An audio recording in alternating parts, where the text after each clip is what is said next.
Muito obrigada, Olga. Vous aurez l'occasion d'entendre Olga cet après-midi bien davantage, qui a écrit également un livre sur les femmes qui s'appelle Toma la Palavra. Si quelqu'un veut lui acheter, elle a un exemplaire avec elle. Elle a interviewé des femmes au Portugal, chacune sur les questions précises de la vie des femmes. Ce livre est là si quelqu'un veut l'acheter. Premièrement, et deuxièmement, Olga est également une poétesse qui écrit beaucoup de poèmes et qui a publié un livre de poèmes. Et j'ai ici un ami poète qui s'intéresse beaucoup aux poètes roms et qui va venir voir ton livre ici. Voilà, Christian. Alors, merci Olga, et nous allons continuer à t'entendre beaucoup cet après-midi. Excusez-moi. Oui, bonjour.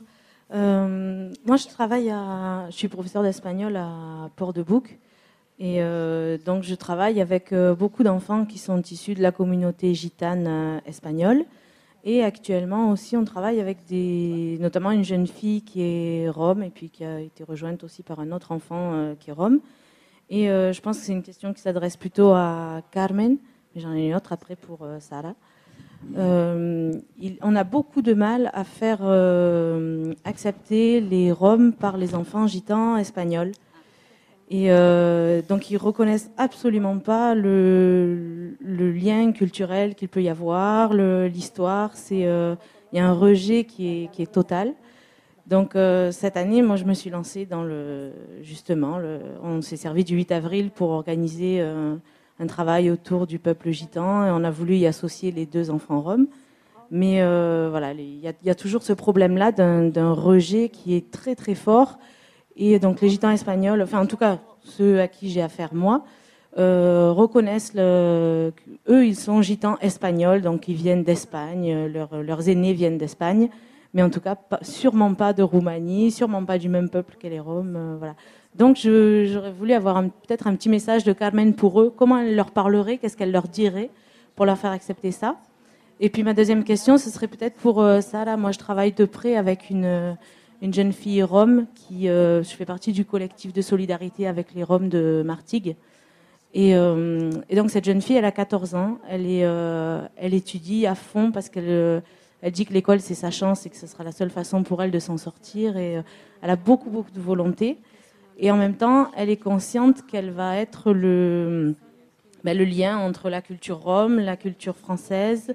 Et elle a beaucoup de mal avec des notions comme la liberté, par rapport à la liberté de son peuple, la liberté qu'elle va avoir, elle, si elle devient plus occidentale, sa culture, qu'est-ce qu'elle en fait, comment elle...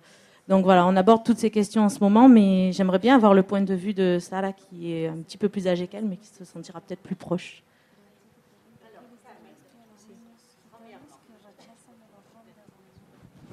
Bien. A travers de Claire me facilitan aquellas dudas que tenga y yo te podré contestar en otro momento porque es muy pequeño el espacio para hablarte de un tema tan delicado. Alors, peut-être à travers Claire, on pourra échanger plus longuement plus tard. C'est un sujet très délicat et que maintenant l'espace ne permet pas forcément un échange long, mais on pourra en reparler. De todas maneras, te pregunto. ¿Tu colegio es un colegio gueto de gitanos? Votre collège, est-ce que c'est un collège ghetto avec que des gitans? ¿Hay niños gitanos y niños de Marsella? Hay de todo, sí, hay de todo. Hay muchos niños árabes, hay muchos niños gitanos y están mezclados todos. ¿Es un colegio público? Público. C'est un collège public avec des enfants issus de différentes origines, quoi, des enfants gitans, des enfants de toutes origines. Yo a voz de pronto te diría que lo más importante es dar a conocer la diferencia.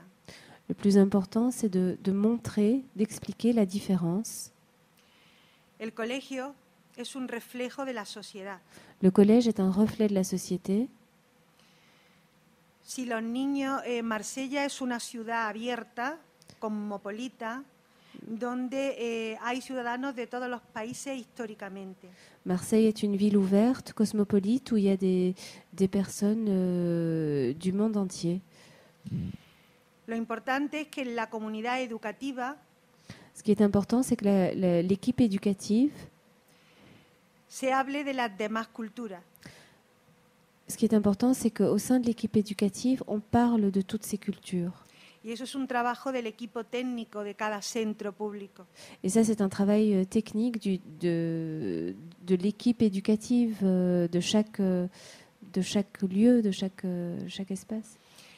El miedo es libre La peur est libre y los niños son niños, todos son et niños. les enfants sont des enfants. Detrás de cada niño hay un adulto. Derrière chaque enfant, il y a un adulte. Es un trabajo del equipo técnico que tiene que conseguir que todos los niños del centro convivan juntos conociéndose. C'est à l'équipe éducative de faire en sorte que tous les enfants arrivent à vivre ensemble en se connaissant. Yo a través de Claire te puedo pasar cuando quieras proyectos de incorporación educativa donde en España tenemos mediadoras gitanas y no gitanas que trabajan en la educación.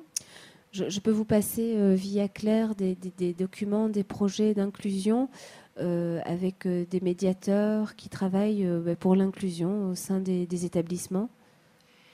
Por ejemplo, una de las actividades que es en los recreos de los niños en los colegios, Par exemple, une des activités, c'est que lors de la récréation des enfants, la mediadora o mediador gitano le médiateur ou la médiatrice tzigane organiza actividades donde todos participan organise des activités où tous les enfants participent.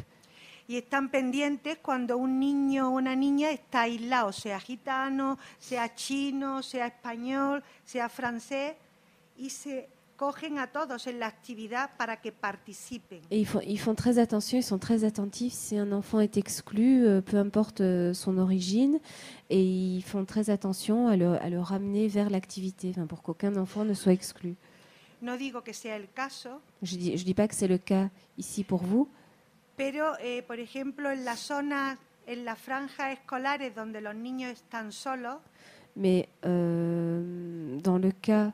recreo, oui, voilà, dans les moments à l'école, au collège, où les enfants se retrouvent seuls, donc, tiene que haber personal adulto, mediadores, Il que faut estén qu'il y ait- observando oui, il faut qu'il y ait des médiateurs, en tout cas des personnes adultes qui observent ce qui se passe.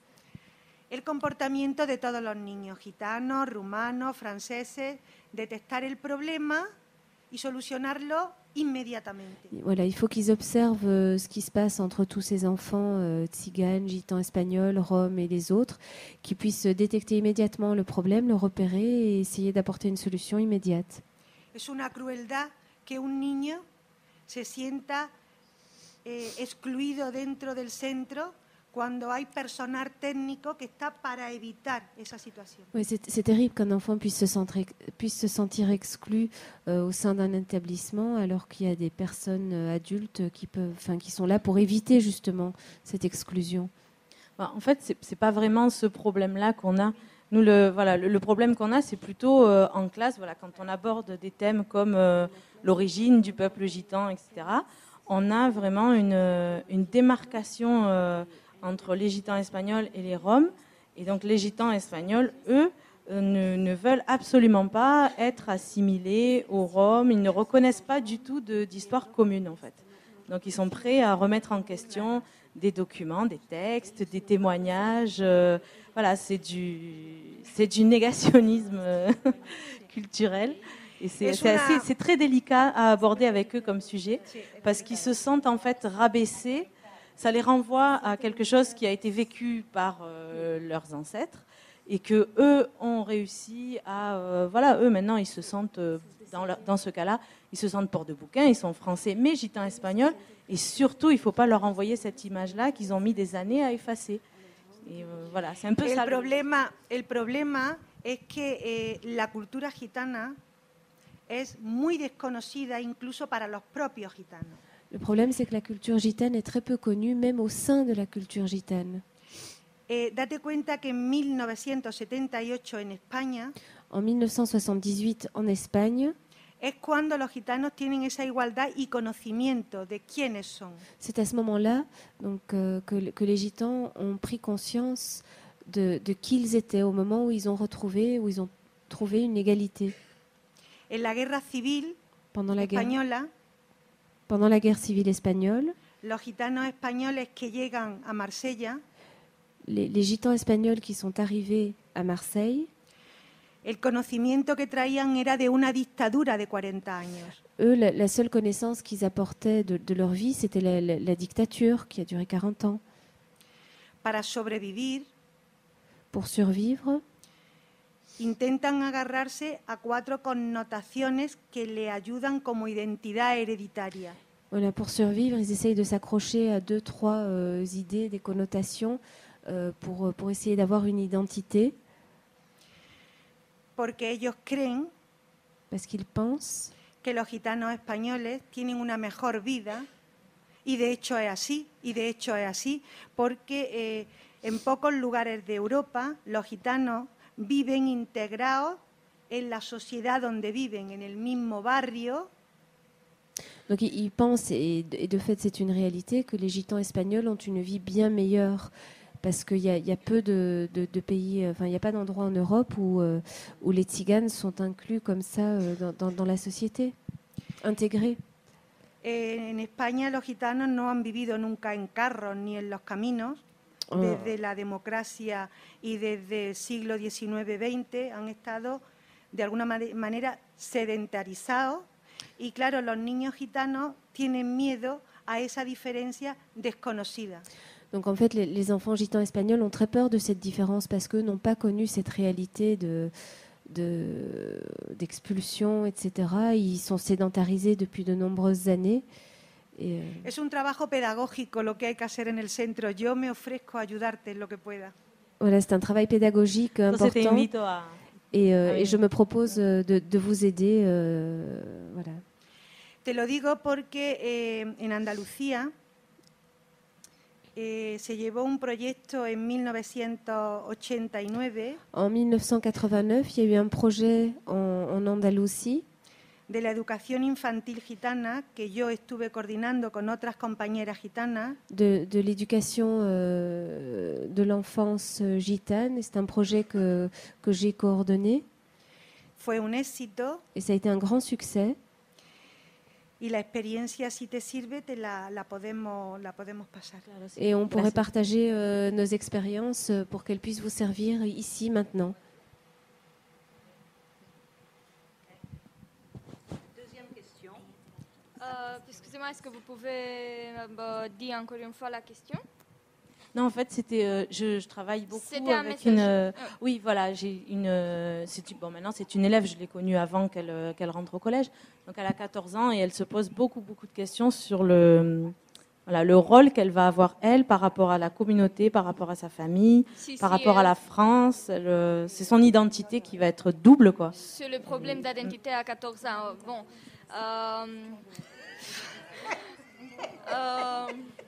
Parce que ça, c'est la question, c'est une personnalité qui doit être formée. La question, c'est que je crois, si tu veux être moderne ou si tu veux être traditionnel, si tu veux être moderne, quelle est ton raison?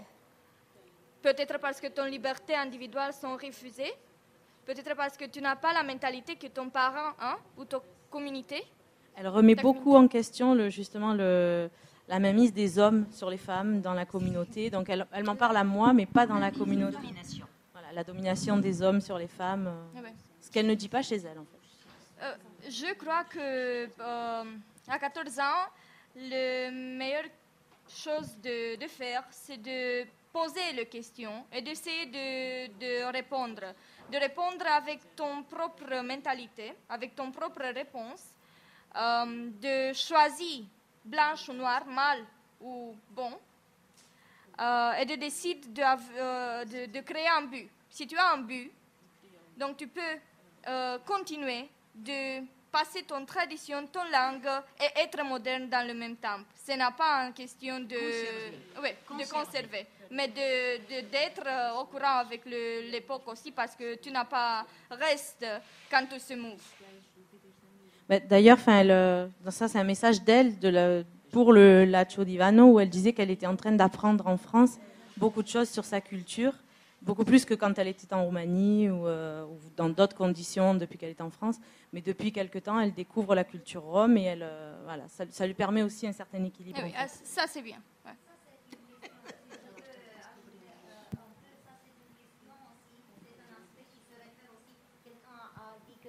Travaille avec la migration ou des choses comme ça. Le sujet de la migration la migration, la mobilité des gens a aussi découvert d'aspects d'identité que les gens n'ont pas connaissé. C'est une question que la migration a donnée dans le processus de la mobilité. Et dans le cas de la fille de Roumanie, je pense que ça c'est normal pour la petite fille, parce que la Roumanie aussi a vécu un système dur de dictature où la communauté gitane n'a pas été mentionnée dans la structure ethnique, dans oui, je ne sais pas comment ça s'appelle, le census, quand tu fais le recensement, oui, ils ont été mentionnés comme les autres. Ça veut dire que être gitane, c'est pas légère, n'a pas été légère à cette époque-là, et même maintenant, il y a des organisations, il y a les structures, il y a une connaissance maintenant qui je suis, hein, et ça c'est important. Pour l'identité, je pense, de l'être humain, c'est important vraiment de reconnaître qui tu es et d'accepter. Ça c'est le commencement. Et après tu peux construire, hein. Tu peux construire, tu peux choisir, tu peux te développer. C'est pour ça. Un autre aspect, c'est que dans les instruments scolaires, comment on s'appelle ça, les livres, tous les matériaux qui sont utilisés dans le processus éducationnel, pour une très longue période du temps, l'histoire des Gitans n'a pas existé. Ça, c'est la réalité, c'est un fait.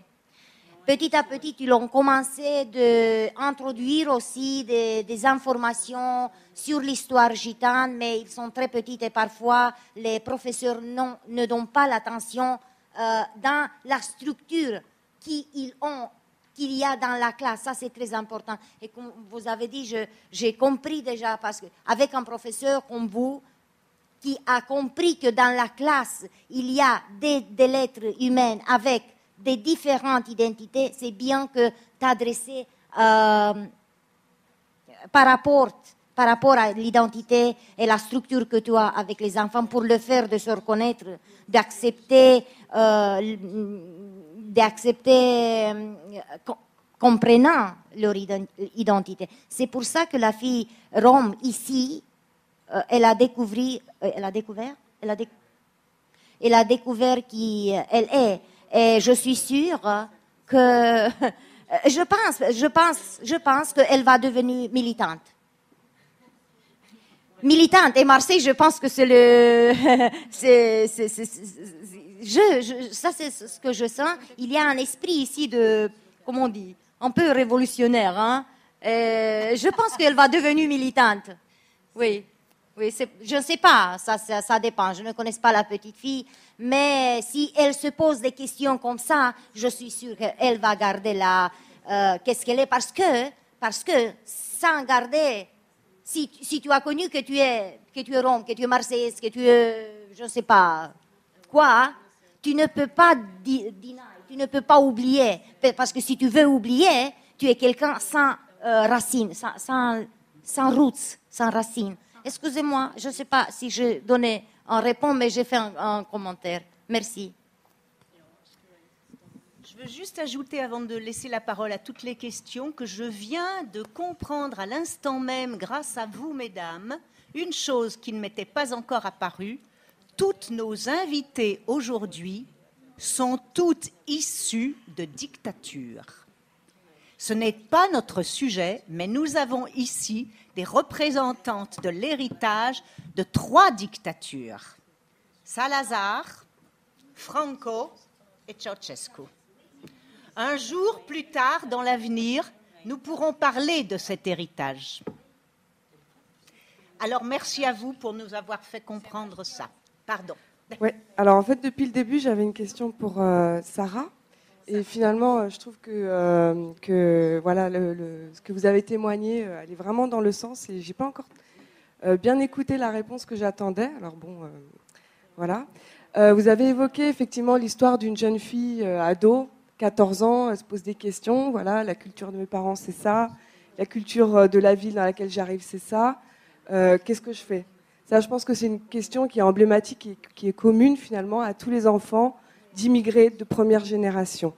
Ensuite, qu'est-ce qui fait qu'à un moment donné, on se dit « vas-y, j'y suis, je suis intelligente, je suis ambitieuse, j'ai envie d'y aller, je suis déterminée et je vais y arriver ». Je pense que c'est le soutien autour. Alors ça peut être un soutien, mais je pense que c'est une question de personnes et de relations hyper personnelles. C'est-à-dire, est-ce que dans sa famille, on a un soutien, il y a des fondations solides et on sait qu'on peut y aller parce que quelqu'un d'autre avant a essuyé les plâtres, que ce soit la grand-mère, la mère, etc. Parce qu'effectivement, il ne faut pas se battre que pour faire exister une culture, mais aussi face aux préjugés au sein même de sa culture. Et, ou bien, voilà, à l'école, effectivement, je pense que si cet ado s'est confié à vous, c'est qu'elle a senti que derrière, il allait avoir un écho, ou en tout cas quelqu'un qui allait dire « Attends, je peux peut-être être une béquille pour toi ». Donc, je posais la question à Sarah, finalement, qu'est-ce qui vous donne, ou qu'est-ce qui vous permet d'aller aussi loin ? Est-ce que vous avez essuyé les plâtres ? Est-ce que quelqu'un d'autre l'a fait ? Vous continuez, c'est tout aussi honorable. Quelle est ma détermination ? Non, voilà, qu'est-ce qui fait que à 18 ans, on est solide sur ses appuis ? Parce qu'a priori, dans cette histoire-là, il y a tout pour flancher. Qu'est-ce qui te permet, tu peux répondre, ton père, ta mère étaient des militants,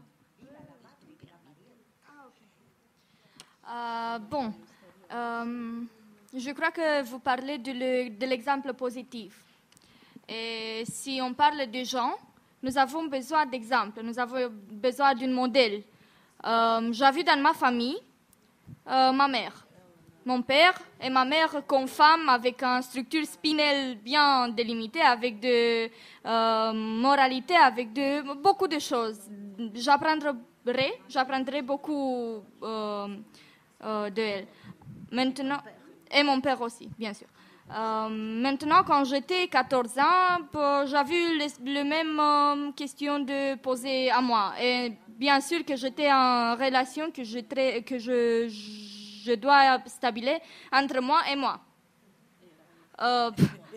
Quels sont les points que je dois de biffer sur la liste de la vie, si vous voulez comme ça? Et quelles sont les personnes qui m'ont inspirée pour faire ça? Et quand j'étais je sais qu'est-ce que je veux faire de quand j'étais mais quand j'étais 14 ans et j'avais la possibilité de penser avec de balancer les possibilités de l'université, de carrière, de vie. Je décidais que la carrière d'avocat, c'est la meilleure pour moi parce que j'ai vu dans mon cadre familial, dans mon contexte, des personnes qui ont été déterminées, qui ont été... L'avocate de Rome, si vous voulez parler comme ça, sans être l'avocat qui plaide dans le salle de justice, mais qui plaide dans la vie quotidienne, jour de jour. Et ça, c'était pour moi l'inspiration et ça, c'était la relation que j'ai vu d'établir premièrement. J'espère que c'est une réponse. Je ne sais pas. Sarah, tu me permets de répondre un peu pour toi ? Si. Bon, pour être un peu plus précise et tout en restant un peu discrète, je pense que Sarah est notre avenir à tous. Elle est un exemple, un très bon exemple. Je l'ai vu naître. Son père et sa mère sont des militants des droits des Roms depuis 20 ans ou 25 ans. Elle a grandi sur les genoux de tous les militants de la terre. Rome. Son père et sa mère sont des gens qui eux-mêmes n'étaient absolument pas au sommet, étaient des gens très humbles, mais qui ont traversé la chute du communisme et ont lutté contre les pogroms en Roumanie et pour l'édification des droits des Roms d'une manière très forte. Sarah est une enfant de ce mouvement. Et par bonheur, c'est une enfant de ce mouvement, au sens où l'on peut, quand on est des militants des droits humains en général, le rêver, c'est-à-dire que la relève est là. Voilà. Donc il n'y a pas de mystère, il y a un environnement familial, mais il y a aussi une personnalité, comme elle dit. Encore faut-il l'accepter, cet héritage. Voilà. Et nous sommes très fiers. Surtout moi qui ai fait beaucoup. Hein? Carmen, nous sommes très fiers, non? Voilà, si. Hein? Merci beaucoup. Oui, c'est vrai. Il y avait une autre question. Oui. Bonjour, donc moi je m'appelle Ulysse et je voudrais commencer par... alors j'ai plein de choses qui me sont venues au fur et à mesure des sujets abordés. Alors je voudrais commencer par une sorte de témoignage par rapport à la question qui a été posée tout à l'heure sur est-ce qu'on ne peut pas changer les choses par le bas plutôt que par les hautes hémisphères politiques. Doucement, pour les traductions. Oui, excusez-moi. Donc moi j'ai travaillé l'année dernière avec des familles roms venant de Roumanie en banlieue nantaise. Et donc donc eux ils sont originaires de la région de Punghina, donc à mon avis ça n'a rien à voir avec la vie que peuvent avoir les Roms dans la capitale. Moi je suis originaire de banlieue parisienne et donc là encore je vois la vie des Roms qui n'a encore rien à voir avec ce que vivent les gens avec qui j'ai travaillé. Donc c'est vrai que aussi par rapport à une recherche de réponses dans des films, dans de la littérature ou quoi, j'ai envie juste simplement de remettre un petit coup de stabilo sur le fait que il y a un patrimoine culturel et historique qui est éminemment important, mais qu'au sein de ça, il est évident qu'il y a des tonnes de divergences. C'est pour ça que c'est perturbant quand on est confronté à des phénomènes comme les Gitans et les Roms, et quand eux-mêmes essayent de nous expliquer, moi au début, je comprenais vraiment rien. Je me disais, mais toi tu es Ziyane? Oui, oui. Mais alors pourquoi tu me dis que tu es Rom? Parce que je suis Rom. Ah, d'accord. Bon, c'est toujours assez... après, je voulais poser la même question que la dame par Sarah, donc je suis très content de la réponse. Et alors, je voulais revenir par rapport aux inégalités hommes-femmes. Et c'est vrai que j'ai travaillé avec différents groupes, un qui était particulièrement sédentarisé, et où la cellule familiale était très solide. Enfin, je veux dire que les parents étaient extrêmement investis dans la scolarité des enfants. Tous les enfants avec lesquels je travaillais étaient scolarisés. Et je sentais quelque chose de très fort comme ça. D'autres familles qui étaient beaucoup moins aidées, parce que donc, je travaille avec ces familles par une association qui est née d'un mouvement citoyen. Donc c'était pour ça que je voulais aussi en revenir à cette question. C'est une petite ville où un jour 50 caravanes qui venaient d'être expulsées sont arrivées. Et le maire a réuni le conseil municipal. Et en fait, le conseil municipal, le maire et des citoyens qui ne faisaient pas partie du conseil ont choisi de mettre à disposition un terrain et d'essayer de créer quelque chose avec ces familles.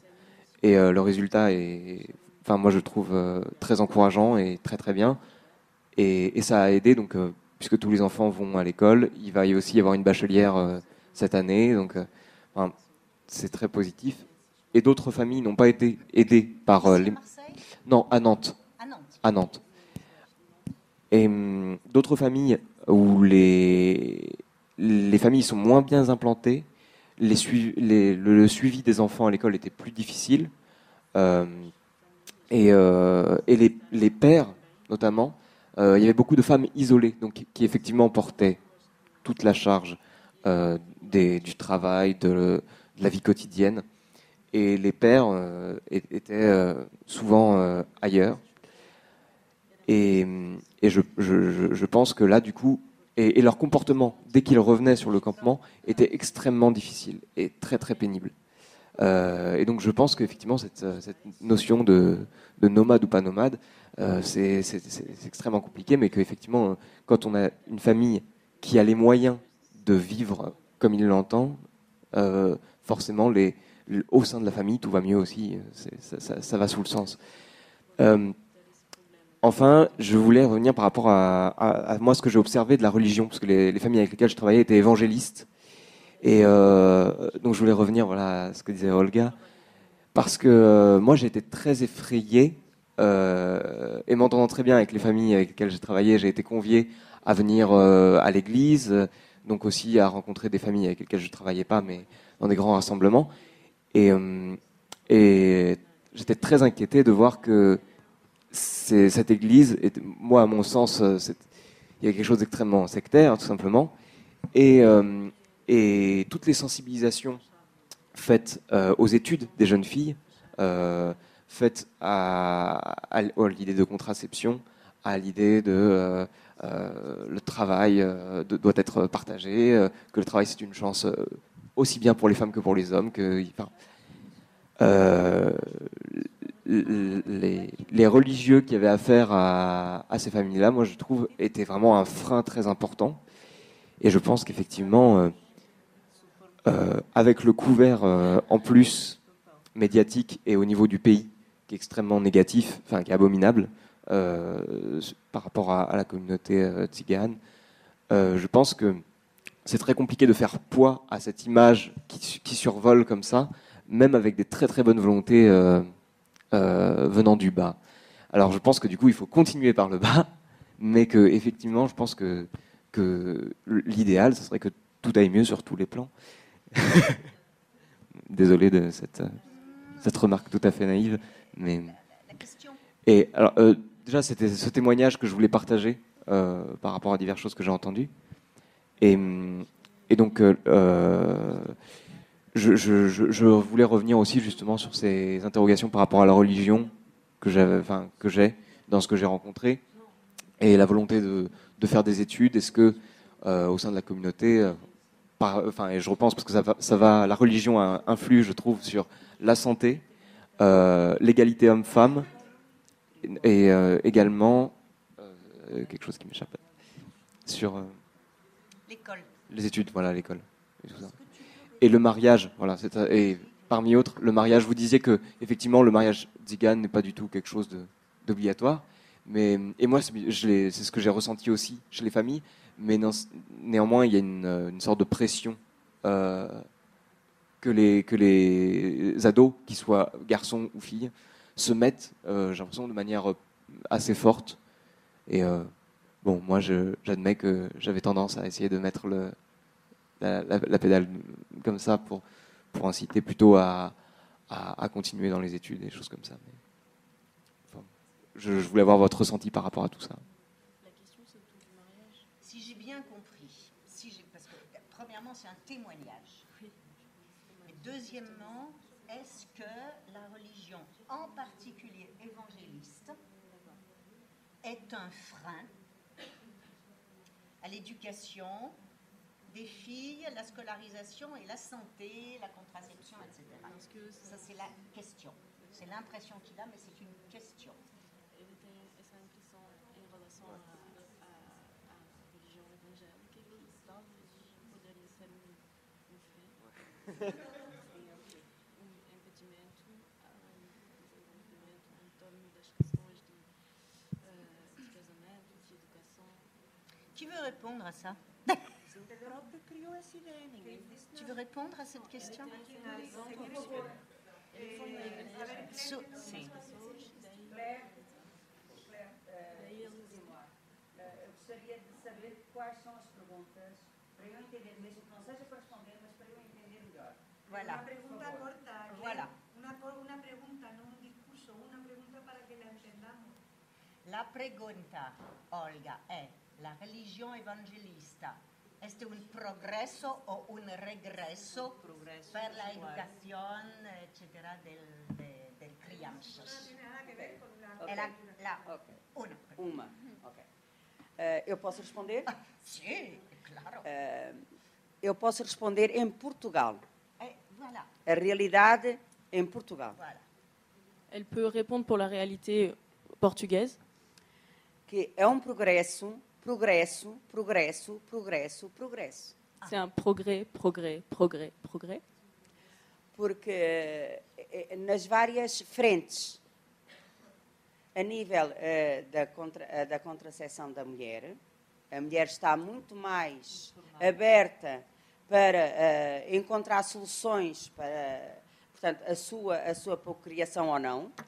C'est un progrès, par exemple, pour la contraception de la femme, parce qu'elle est beaucoup plus informée sur les possibilités qu'elle a. Na educação, os seus filhos têm muito mais abertura, filhos e filhas, para a escolarização. Elle a beaucoup plus d'ouverture pour la scolarisation des enfants, pour plus d'informations, plus d'ouverture. Na igualdade de género, há muito mais partilha entre o homem e a mulher. Partilha. Partilha. Oui. Il y a beaucoup plus d'échanges entre de choses partagées entre la femme et l'homme. Há muito menos, aqui vamos buscar o menos, há menos toxicodependência nas pessoas que frequentam a igreja evangélica. Il y a moins de personnes dépendantes des drogues parmi celles qui fréquentent les églises évangélistes. Muito menos violência doméstica. Beaucoup moins de violences domestiques. Muito menos alcoolismo. Et beaucoup moins d'alcoolisme. Todos estes elementos são trabalhados pelos educadores, entre aspas, da Igreja Evangélica. Tous ces aspects sont travaillés par les éducateurs, entre guillemets, de l'Église évangéliste. Deixo uma nota que fique bem claro que ninguém é obrigado a participar, mas voluntariamente os seguidores da Igreja Evangélica tomam essas posições. Personne n'est obligé de participer, mais ceux qui vont à l'église évangéliste le font. Depois, há aqui uma situação que a nós ciganos nos agrada na Igreja Evangélica. De plus, il y a quelque chose qui plaît aux Roms dans l'église évangéliste. Porque vai de encontro àquilo que nós somos enquanto ciganos. Parce que ça va à la rencontre de ce qu'ils sont en tant que gitans. Nós ciganos nem precisamos disto, falamos muito alto. Nós os ciganos temos uma forma de estar onde as crianças partilham, participam, correm, brincam, e a Igreja Evangélica vai de encontro a essa nossa forma de estar. Ça leur correspond au niveau de la cérémonie parce qu'ils parlent haut, donc par exemple il n'y a pas de micro, ils n'en ont pas besoin, et les enfants peuvent courir et jouer partout. O próprio pastor é cigano. Le prêtre, l'officiant lui-même est tzigane. Os cânticos, as orações são à cigana. Os cânticos são ciganos. Les cantiques et les orations sont tziganes. Somos nós. Ce sont les nôtres. Ce sont les leurs, oui.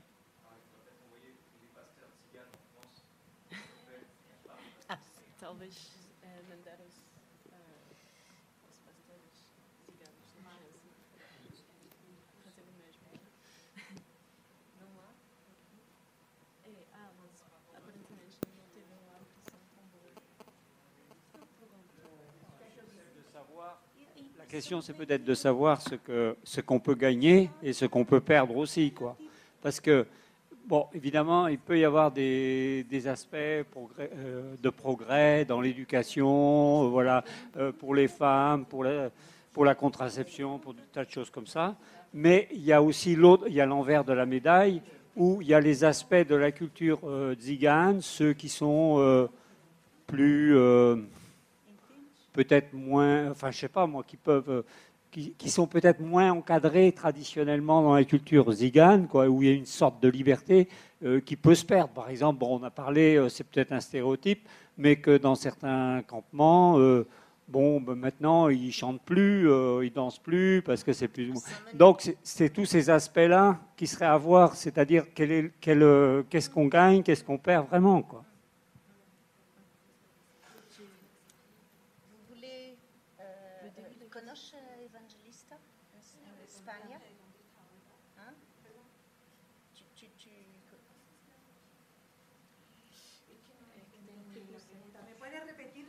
duda concreta, pequeñita. Claire, ¿qué es lo que se pierde, qué es lo que se gana con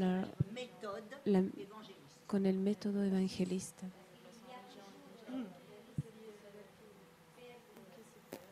¿Qué es lo que se pierde, qué es lo que se gana con el evangelismo? Las religiones en todo el mundo son una vida del ser humano. Partout dans le monde, la religion est une vie de l'être humain. C'est une façon de vivre.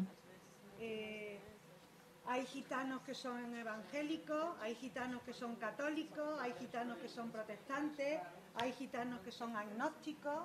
Donc il y a des gitans catholiques, des gitans protestants, des gitans agnostiques, des gitans athées. Voilà. Lo único que pasa es que en el pueblo gitano ha ocurrido una cosa. La seule chose, la différence, c'est que pour le peuple gitan, il s'est passé quelque chose. La Iglesia católica L'Église catholique ha excluido a los gitanos del sistema. a exclu les tziganes, les gitans du système. ¿Ha habido alguna vez un gitano obispo? ¿Una gitana madre de una congregación? Est-ce No, qu'il n'y a jamais eu de gitans évêques ou de femmes gitanes mères d'une congrégation? John Burroughs lleva la religión evangélica en el siglo XVIII a España. Donc la religion évangélique est arrivée en Espagne au XVIIIe siècle. Y en la religión evangélica, la Iglesia de Filadelfia, los gitanos pueden llegar a ser pastores de la Iglesia evangélica. Et donc là, à ce moment-là, les gitans peuvent devenir pasteurs de l'Église évangélique.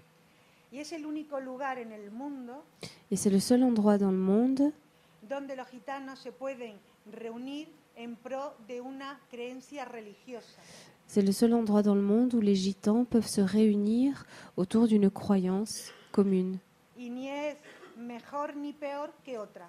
Et elle est ni meilleure ni pire qu'une autre, finalement. Pero a los gitanos le está haciendo mucho bien. Mais ça fait beaucoup de bien aux gitans, Porque es el único lugar parce que c'est le seul lieu donde un gitano puede llegar a ostentar un cargo religioso. En la Iglesia católica, imposible.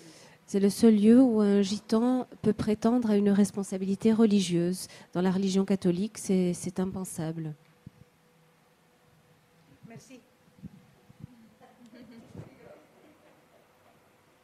Alors, les organisateurs viennent de me rappeler qu'il est 12h30 et il me semblait qu'Emilia, tu avais une question, non? Non? J'ai pu lever la main, non? Bon. Alors, écoutez, voilà, on vient de me dire qu'il est 12h30. Est-ce que vous pensez qu'on peut suspendre la séance Et reprendre nos débats tout à l'heure. À quelle heure? À 14h30. À 14h30. Qu'en pensez-vous? Bien, una pausa. Una pausa Por para favor. comer. Por favor. Para comer. Por favor. Avant de vous libérer, je voulais déjà remercier beaucoup Jane et Piera pour la traduction. Merci beaucoup. Et je voulais donner la parole à Rencontre Tzigane aussi, qui coproduisent la journée de conférence aujourd'hui avec Lacho Divano. Oui. ¿Quién es? Non. Si. Es la organizadora de rencontre Encontra Ciganos de Marcia. L'association. C'était pas prévu. Non, juste un petit mot très rapidement, puisque Rencontre Tzigane est partenaire sur ces conférences avec Lacho Divano. Donc nous sommes très heureuses de vous accueillir et de vous entendre débattre. Donc je vous ai écouté avec beaucoup de plaisir ce matin et je vous retrouverai cet après-midi avec encore plaisir pour approfondir toutes les questions et toutes les réflexions que vous nous amenez qui nous font énormément de bien et je vous en remercie. Voilà. Et Caroline, attention.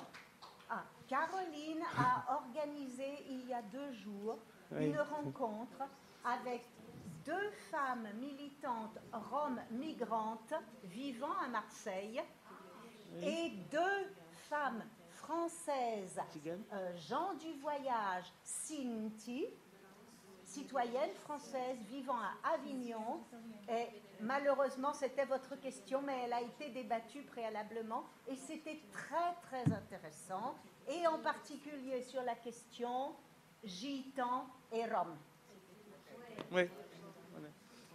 Voilà, et je voulais rappeler une petite chose, c'est que Rencontre Tzigane, donc pour ceux qui ne connaissent pas, a un centre documentaire, ressources et documentaires depuis 4 ans, dont je suis la responsable, et donc on cherche à développer un peu le fonds documentaire, donc la connaissance. Tu ne veux pas lui acheter son livre? Oui, je le ferai. Mais je tenais à remercier, puisque Claire est là, puisqu'au départ, notre fonds, Claire nous a fait bénéficier énormément d'ouvrages qu'elle possédait et qui font partie de notre fonds. Et je tenais à la remercier publiquement parce qu'elle nous a fourni quand même des choses introuvables. Ouais, je dois le dire quand même. Voilà. Merci. Merci Caroline. Excuse-moi, mais je pense que c'est une occasion. Voilà.